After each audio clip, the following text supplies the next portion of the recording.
నిజంగానే తెలంగాణని ఇబ్బంది పెట్టాలనుకున్నప్పుడు కాళేశ్వరంగా అడ్డు తిరిగి ఉండొచ్చు కదా, వెళ్ళి గొడవ చేసి ఉండొచ్చు కదా, కేంద్రంతో పోరాడి ఆపిచ్చి ఉండొచ్చు కదా. చేయలేదు కదా మేము ఇలాంటి పనులు.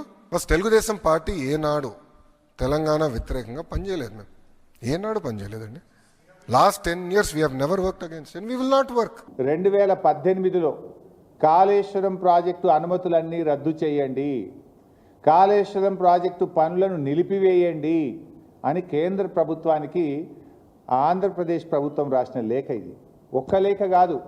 కాళేశ్వరంను వ్యతిరేకిస్తూ 20 జనవరి 2016, 5 మే 2016, 28 మే 2016, 19 April 2017, 25 July 2017, 5 June 2018, 13 June 2018 Kaleshwaram ప్రాజెక్టును వ్యతిరేకిస్తూ మీ నాన్నగారు 7 ఉత్తరాలు రాశారు.